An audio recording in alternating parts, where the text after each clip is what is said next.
अस्सलाम वालेकुम, welcome back to my channel. I hope आप सब खैरियत से होंगे। दुआ है आप जहाँ भी हों अपने प्यारों के साथ खुश हों और सेहतमंद ज़िंदगी गुजार रहे हों।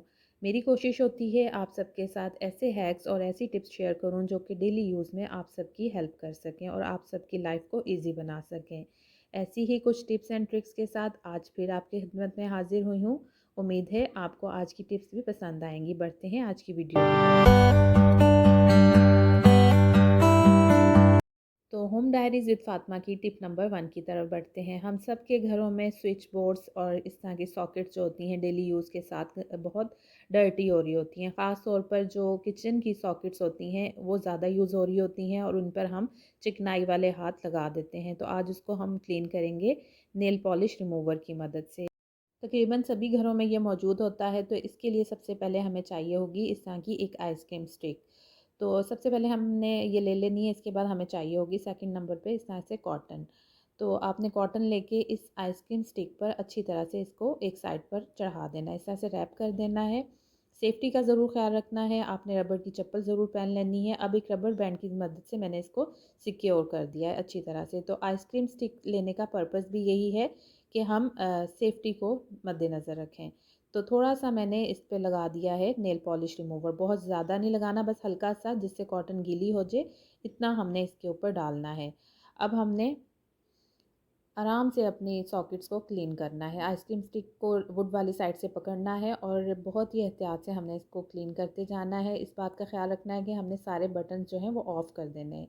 कोई भी बटन ऑन ना हो और रबर की चप्पल ज़रूर पहन लिया करें, इसलिए कि सेफ्टी बहुत ज़रूरी है।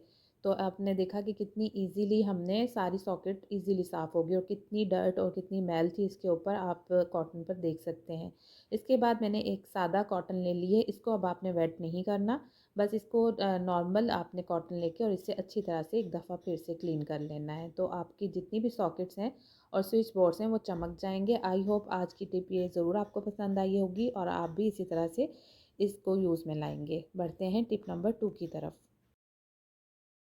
टूथपिक्स भी हम सभी के घरों में आती हैं। इसके बाद इसका कंटेनर खाली जब हो जाता है तो हम इसे बेकार समझकर फेंक देते हैं, लेकिन इसको फेंका ना करें, इससे भी हम बड़े काम ले सकते हैं। तो मैंने क्या किया है कि इसकी ढक्कन को खोल लिया है और जितनी भी मेरे घर में नीडल्स थी सिलाई की, तुरपाई की या सिलाई मशीन की, वो सारी मैंने इसमें डाल दी हैं। अब मैं इसके ढक्कन को बंद कर दूँगी। आप देख सकते हैं कि इसके ऊपर एक होल होता है जिससे हम टूथपिक्स निकालते हैं। तो बस इसी होल से हम जब हमें ज़रूरत होगी हमने नीडल्स निकाल लेनी है और जब हमें ज़रूरत नहीं होगी तो इसको हम क्लोज़ कर सकते हैं। तो देखा कितनी आसानी से मैंने नीडल्स निकाल ली। अब जब मुझे ज़रूरत नहीं है मैंने इसमें डाली और इसको दोबारा से बंद कर दूँगी और ये एक सिक्योर चीज़ हमारे पास बन गई। कितनी बेकार चीज़ को हमने काम में लाकर तो कितने फ़ायदेमंद चीज़ बना ली। आई होप आपको ये टिप भी पसंद आई होगी। बढ़ते हैं टिप नंबर 3 की तरफ। इसी तरह से साबुनदानियाँ हमारे बाथरूम में पड़ी होती हैं और अब हम उसके ऊपर साबुन जब रखते हैं तो वो गीला रहता है और इसकी वजह से जो साबुनदानी है वो भी हमारी जो है काफ़ी मैली और बुरी हालत में रहती है। उसके ऊपर काफ़ी सोप के पार्टिकल्स चिपके रह जाते हैं और वो साफ़ नहीं रहती। तो इसके लिए हमने क्या करना है कि सबसे पहले साबुनदानी को अच्छी तरह से साफ़ कर लेना है। उसके बाद किसी भी बॉटल का कैप ले लेना है। आपने कोल्ड ड्रिंक की बॉटल ले लेनी है या कोई भी पानी की बॉटल। उसके बाद उसके ऊपर हमने रख देना है अपने सोप को।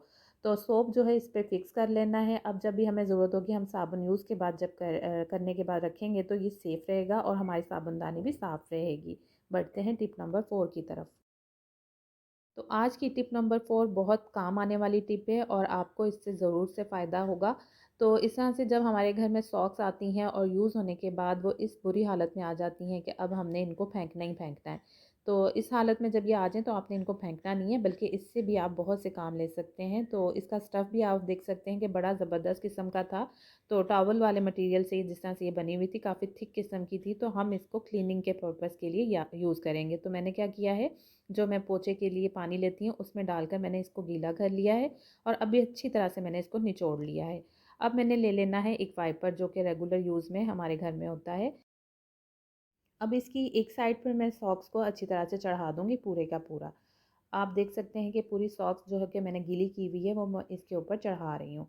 अब हमने क्या करना है, जब सॉक्स पूरी चढ़ जाएगी तो जो उसका शुरू वाला पार्ट है वो हमने दूसरी साइड पर इस तरह से फिक्स कर देना है। अब दूसरी साइड पर मैंने दूसरी सॉक्स को इसी तरह से चढ़ा दिया है। ईज़िली इसके ऊपर सॉक्स फिक्स हो जाती है, कोई परेशानी नहीं होती और अब उसी का फिर दूसरे वाला पार्ट मैंने उसके पहले वाले हिस्से के ऊपर चढ़ा देना है। तो इस तरह से ये दोनों तरफ से सिक्योर हो गई। अब ये उतरने का इसका कोई डर नहीं है कि ये बार बार उतरेगी। तो दोनों तरफ से मैंने इसको अच्छी तरह से सिक्योर कर लिया है। अब हम करेंगे इससे क्लीनिंग। ख़ास तौर पे ऐसी जगह जैसे बेड के नीचे वाली जगह जहाँ हमारा हाथ नहीं पहुँचता। आप देख सकते हैं कि बेड के नीचे झाड़ू लगने के बाद भी कितनी डर्ट है। तो इसको मैं इस पोंछे की मदद से क्लीन करूँगी। और वैसे हमारा हाथ पहुँचता नहीं है बेड के नीचे, तो आप देख सकते हैं कि कितनी अच्छी क्लीनिंग हो रही है। तो जितनी भी आपने स्पेस हो, दूर हो आपसे वो जगह, आप इजीली उसको क्लीन कर सकते हैं। तो बेड के नीचे, अपने सोफ़े के नीचे, फ्रिज के नीचे वाली स्पेस को आप इस तरह से इजीली क्लीन कर सकते हैं।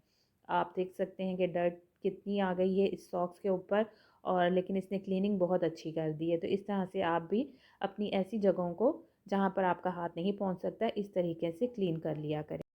अब मैं इसको दोबारा से बाल्टी में डालकर और अच्छी तरह से सॉक्स को धो रही हूँ। इसको अच्छी तरह से निचोड़ लूँगी ताकि इसके अंदर कोई पानी ना रहे, और इससे हम दोबारा से पोंछा लगाएँगे। आप इन सॉक्स को उतारने के बाद भी, निचोड़ने के बाद दोबारा वाइपर पर चढ़ाकर और इससे क्लीनिंग कर सकती हैं। बड़ा ज़बरदस्त पोंछा लगता है। आप भी अपनी पुरानी सॉक्स को इस तरह से यूज़ में ले आया करें, उनको बेकार समझकर मत फेंका करें। आई होप आज की वीडियो आपको पसंद आई होगी। लाइक, शेयर और सब्सक्राइब करना मत भूलिएगा। दुआओं में याद रखिएगा। Stay fit, stay healthy and stay happy. इसलिए कि ये मत भूलें कि घर की रौनक तो आप ही से है। इसलिए अपना ख्याल रखिएगा, अपने प्यारों का ख्याल रखिएगा। अल्लाह हाफ़िज़।